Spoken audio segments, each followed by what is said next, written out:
Hello, dear fans, friends, and subscribers. This is your host welcoming you back on the cricket show, Cricket Happenings, this on a Sunday, 23rd of January 2022. What I have for you in store is India have been clean swept by South Africa in the ODI series 3-0. West Indies won the first first T20 against England in a very very easy manner after the West Indies after the England batting really put up a very bad performance there, and also Afghanistan winning their second ODI against Netherlands. The ICC annual awards was announced where the T20 Cricketer of the Year.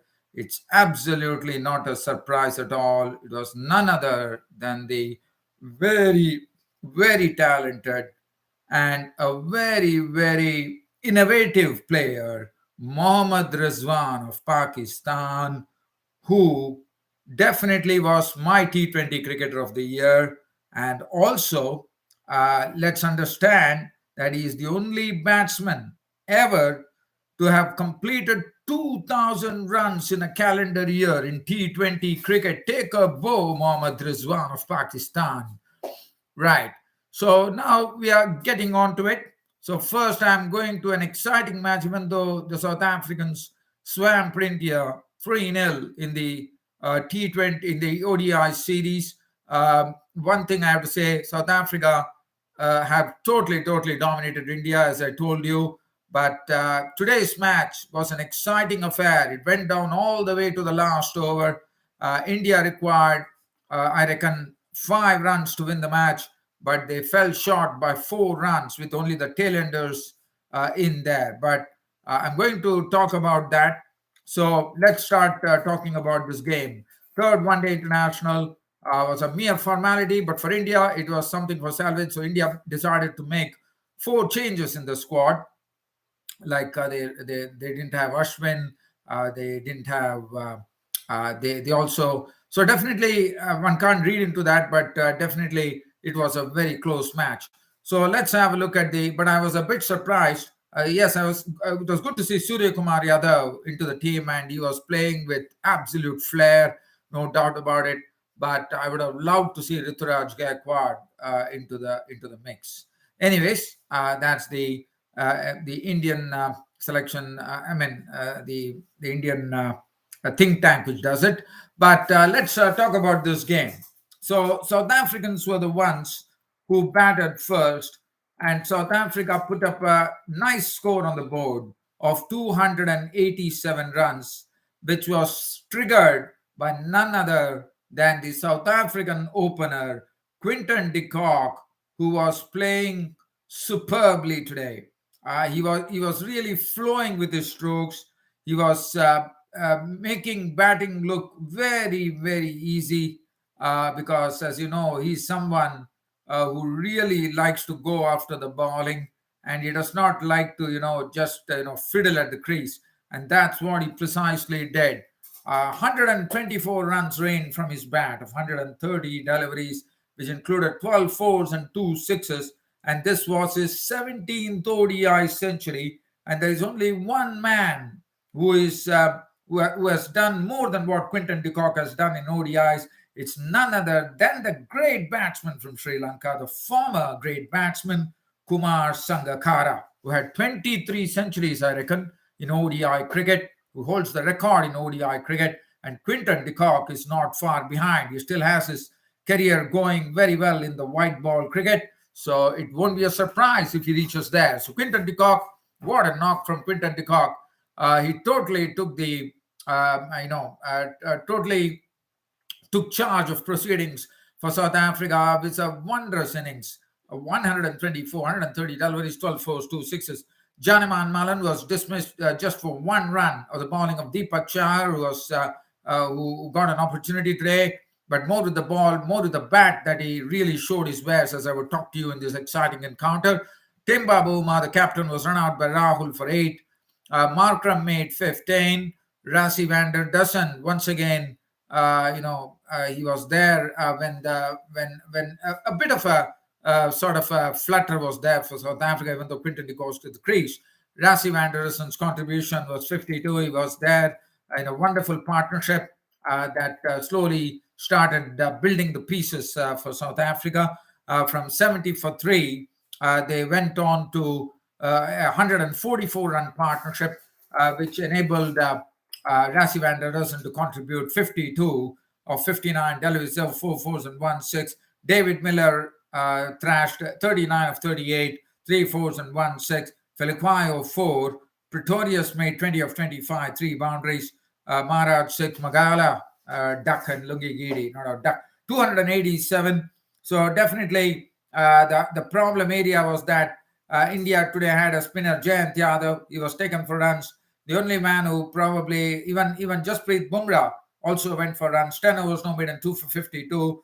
Deepak Char also picked up 2 wickets, but in the bargain, his 8 overs cost 53. So that was pretty costly.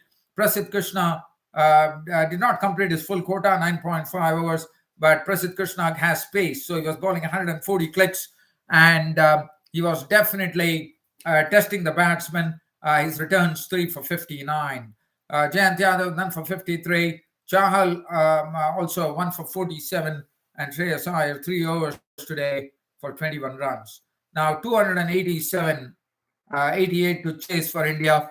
It was definitely looking on the cards. The only thing is that India had to really make sure as to who is the one who is really going to take up the challenge for India. Well, India did not have a good start, losing their captain, KL Rahul, early in the piece, as the ball from Lungi Gidi had some pace. It bounced as well, and KL Rahul was snapped up by Mallon, Janeman Mallon in the slips. He was gone for 9, and then there was a partnership. Now, this was the partnership which was really getting better for India, and 98 runs were added by this pair of Shikhar Dhawan and Virat Kohli, and they had to do it because they had to keep up with the run rate which they were trying to do, because India were definitely, it's a steep run rate of they were the run rate that was required at that particular juncture was they required it at 5.75. They had to score, and Shikhar Dhawan, he was looking good, and as I said, he has been a real success for me as far as this series is. I'm very happy to see that Shikhar Dhawan has returned to some good form.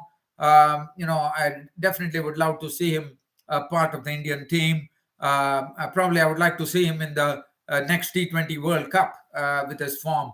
I think he should be penciled in. I know Rohit Sharma will be coming back, but if they could actually accommodate Shikhar Dhawan, that would be great, along with Rohit Sharma. But Shikhar Dhawan probably has to work for his place. But again, he's showing his consistency. He made 61 of 73, 5 fours and 1 6. And also, let me tell you, in the South African innings, Quinton de Kock, I think, was dropped by Rishabh Pant. So that was a costly miss, I think, of the bowling of Prasidh Krishna, if I'm not wrong.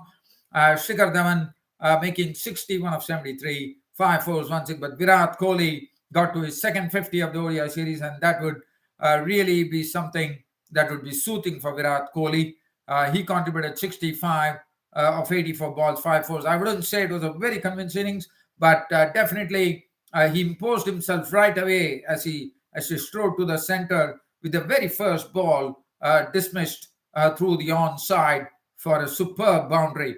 And after that, Virat Kohli settled himself and played some nice strokes. As and when he stroked the ball, it was good to see. But Virat Kohli, one thing I have to say, that even today, once again, he got his wicket went to the bowling of Keshav Maharaj, the spinner. And this is not something that you see often with Virat Kohli. I think he was surprised with the turn and bounce that happened.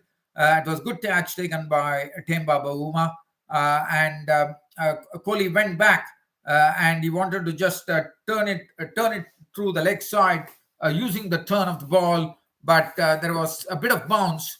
And it was he was basically trying to take a ball from outside the off stump and turn it around the leg side, but again, as I said, there was a bit of bounce and the leading edge went into the hands of Bavuma. But Kohli, as I said, will be soothing for him. He made 65. But one thing that I would really say was not really warranted was that Rishabh Pant. I mean, you have just come in. The score reads 116 for two, and it was in the 23rd over. And Rishabh Pant walks in, and without even judging the, testing the pitch as to how it is playing, I think it's a headless stroke from Rishabh Pant. The very first ball, he gave the charge to Andil Felikwayo. India. I thought probably with Virat Kohli at the crease, Rishabh Pant probably will settle down. And the other day we saw how maturely he played, and I thought probably this was some overconfidence, according to me, after playing some good innings in the previous one days. Rishabh Pant decided that he's going to take charge, and he charged the bowler. And all that he could do is that lift the ball in the air, and Sisanda Magala at the fence took the catch, and this was a silly, silly dismissal. And Rishabh Pant, he definitely had learned his lessons, but definitely once more, I think Rishabh Pant has to be very conscious of this, because if you look at the margin of the victory here, it is just 4 runs. So you can just imagine if Rishabh Pant would have just bided his time, taken some time to, suss up the pitch and then started playing his strokes, that would have been great, because you had Virat Kohli at the crease. So there was no point in just trying to, I mean, you're facing the first ball. Why would you even try to whack the very first ball? We know that Rishabh Pant is an instinctive player, but why on earth would we go and hit your first ball that you receive? I mean, I think every batsman basically has to understand one thing. Unless it is going to be like the game is just played for a formality, where you're just going to swing the bat and your victory is coming, something of the sort. But here, this was something extremely silly. I mean, you could have just blocked the balls, just seen off that Andil Felikwayo over, had a talk with Virat Kohli, and then probably sussed up the pitch a bit, and then probably played his strokes. I don't know why on earth Rishabh Pant went for the stroke. And if you look at it, if the margin was 4 runs, if a recognized batsman like Rishabh Pant would have just stayed there, just imagine what he could have done. We all know what Rishabh Pant is capable of.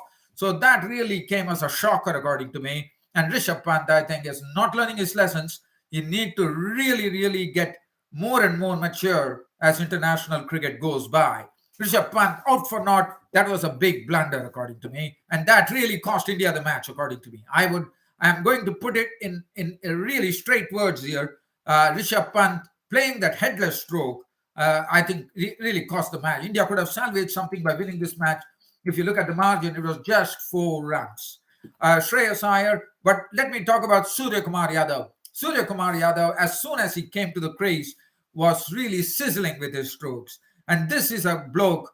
I think he is. I mean, I have already said he's a player of the future. But what I like about Surya Kumar Yadav, stands tall, and once he comes in, he's so confident about playing his strokes. Uses his wrists well. He maneuvers the ball into the gaps, and when he hits the stroke, one of the straight drive he played was an absolute. I think was the stroke of the day. And he held his pose there. The ball went arrow straight into the boundary. And Surya Kumar Yadav, when he plays his strokes, is very elegant to watch. Let me tell you, what an innings from him. He was gone for 39 of 32 when this partnership was building. Virat Kohli, as I said, was out. We already spoke about 156 for 4. Virat Kohli, 195 for 5. And Shreyas Iyer departed. He also made a useful contribution of 26 of 34 with 2 boundaries.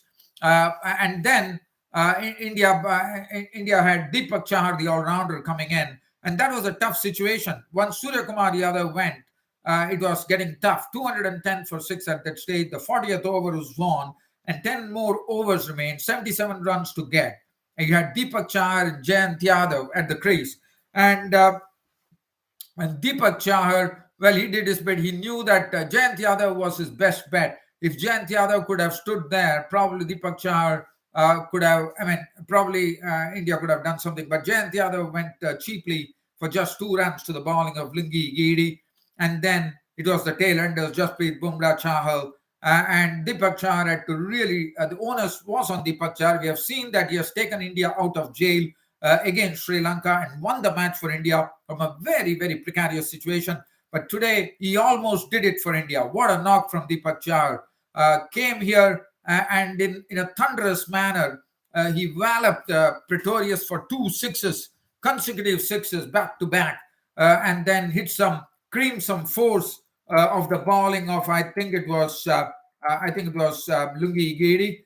He creamed some force as well, but Deepak Char he was the 8 feet out. So from 223, the score galloped. It was thanks to Deepak Char using the long handle and thrusting the ball into open areas of the field, which was very good to see because he added 55 runs in 5 overs, and this is what Deepak Chahar is capable of. He's a dangerous batsman, no doubt about it. He's a very good all-rounder. Stephen Fleming of New Zealand, the coach, has always spoken very highly of Deepak Chahar, and it was all there for everybody to see as he cracked 54 of 34, 5 fours and 2 sixes. Jasprit Bumrah was out for 12. After that, it was nothing but India still had a chance with 5 runs required of the to win. It was 5 runs. To win, it was 5 runs, but to draw it, but to tie it, it was 4 runs. But Prasidh Krishna and Chahal with the crease. Prasidh Krishna took a single of the first ball of the bowling of Pretorius, and the next ball, it was all over. Vijendra Chahal was a goner. It was taken at point as he went for a pull shot, took the leading edge, gleefully accepted by Miller. It was all over. South Africa had wrapped up the series, and Deepak Chahar contributed 54 of 34, 5 fours and 2 sixes, but it was all over. Prasidh Krishna was not out on 2. The ODI series was done and dusted. The South Africans swamping India 3-0 in the ODI series. And congrats to South Africa. They have definitely taken India by total surprise, both in the test matches and in the ODIs as well. So India just has that one victory to really talk about. Lungi Giri, 3 for 58. Wayne Pretorius, 2 for 54. Magala, 1 for 69. Keshav Maharaj, 1 for 39. I thought was the best of the lot. Andil Felikwayo, 3 for 40. Picked up some vital wickets at vital times, I thought, because he came there. He picked up Rishabh Pant, who went for that headless stroke. And he also picked up a few other wickets as well. He picked up, I think, Shikhar Dhawan. That was another important wicket. I thought some important wickets were taken by Felikwayo there. And Aidan Markram, 3 overs, none for 21. Quinton de Kock took away the player of the match and the player of the series. And what a tournament we had. I mean, what a series we had. The Indians, I'm sure, they would have not been happy with what they did. Indians have to really work it out. Let's also understand that South Africans did not even have their prime strike bowler, Kagiso Rabada, into the mix. They had rested them. So definitely shows that this South African team is really meaning business. India were placed at number 1, I think, in the T20 spot, if I'm not wrong, or probably Australia, I don't remember. But I think they did very well, and India have to really do a bit of soul searching here. They have to sit down, they have to work out the best combination to play. And I think bowling is something that they have to really seriously look at. So that's the end of the India-South Africa ODI series. Now, just very quickly, because of time, a lot of time being consumed there, I just want to do a skimmer here. The first T20 at Bridgetown in Barbados yesterday, the West Indians had a very, very easy victory. What a start for them in the ODI series after the T20 series, after the criticism. England were really spring chickens for West Indies, as the West Indies bowlers did a fantastic job, where the bowlers gripping a bit, one could call, but they were bowled out for 103. And definitely that really tells you that order was totally in shambles. Chris Jordan 28 and Adil Rashid contributing 22, and 2 other double figures from 14 to Vince and Morgan 17. And the damage was done by Jason Holder, was the player of the match. 3.4 overs, 1 maiden, 4 for 7. Tremendous bowling from Jason Holder. Sheldon Cottrell. We had instances from the English batsmen who hit the ball for 6, and the next ball they were a goner. 4 overs, 1 minute, 2 for 30. Sheldon Cottrell picking up the wicket of Jason Roy when he hit a 6, and the next ball he was a goner. And besides that, Sheldon Cottrell, as you know, he has the soldier salute as well. Akil Hussain was superb with his bowling. He was really, puzzling the English batsmen. He was drawing them out of the crease. 1 for 16 for him. Romario Shepherd stuck to his task. He was 1 for 25. Odion Smith 1 over for 4. Pollard 2 overs 11. Suhaib Allen 1 for 10. As I said, the England innings totally in shambles. Jason Roy for 6. Banton 4. Vince 14. Moeen Ali not. Morgan 17. Billings 2. As I said, the batting was in an absolute shambles. And West Indies, with a target of 104 runs, wiped off in 17.1 overs. Brandon King was very impressive in his batting. Not out 52 of 49, 4 fours, 1 6. They put up a partnership of 52 for the first wicket. Shai Hope or Stump Billings bowled Rashid for 20, the only wicket to go to boundaries. Puran was there in the end to nurture them to victory. Not out 27 of 29, 2 boundaries, game over. 9-wicket victory. And as I'm talking to you, probably I will try to see whether the toss has been put. Probably we are 24 minutes away from Bridgetown in Barbados. I think, I'm not sure, I need to check the ground, but the second T20 is just going to start in another 24 minutes time. Saqib Mahmood, none for 24 of 3. Jordan, 2 overs, none for 15. Adil Rashid, 1 for 21. Liam Dawson, none for 12. Taimal Mills was costly, 3.1 overs, none for 20. And 1 over for 7 runs for Moeen Ali. So definitely West Indies will be very happy after all the criticism that was coming after losing to Pakistan, losing to Ireland. That was a big shake for them. But I think they have recovered well and they have shown. And also, very quickly, just wanting to, I'm not going to go into the main thing. Afghanistan winning the second ODI against Netherlands. I think they have already won the ODI series to my reckoning. Let me check that. Afghanistan lead the 3-match series 2-0. Afghanistan made 237 for 6. They were driven by Ramanullah Gurbaz century, 103 of 127 balls, and the spinner Mujibur Rahman picking up 4 wickets when Netherlands were chasing to a wicket. As far as Netherlands were concerned, the resistance, they made 189 all out. Scott Edwards was the top scorer with 86 of 120 deliveries, 9 fours included in that, and Mujibur Rahman, the mystery spinner, 9.4 overs, no made and 4 for 32. Other than that, just to conclude this this particular cricket show, I would like to tell you that Mohammad Raswan of Pakistan has been named the ICC T20 Cricketer of the Year, and it has come as an absolute no surprise. As I said, he's the player of the future for Pakistan, along with Babar Azam. Now, I think Pakistan have 2 kingpins in their batting order. One is Babar Azam, other one is Mohammad Raswan. And I already said that in my cricket show. If you can hack back to my cricket show pieces, you will see I already said that it will not be justice if the T20 cricketer of the ICC T20 cricketer of the year is not given to Mohammad Raswan. And Mohammad Raswan, take a bow. You have done a massive job being the first ever batsman in the history of T20 cricket to have scored 2,000 runs in a calendar year. And that is massive, according to me. Not a single batsman in the cricketing world has got 2,000 runs in a calendar year in T20 cricket. And Mohammad Raswan, be proud of that particular T20 cricket. You have worked hard for it, and you totally deserve it. And I think that's absolutely the right choice by the ICC. Kudos to the ICC for giving Mohammad Raswan the ICC Cricketer of the Year award, T20 Cricketer of the Year. Fantastic.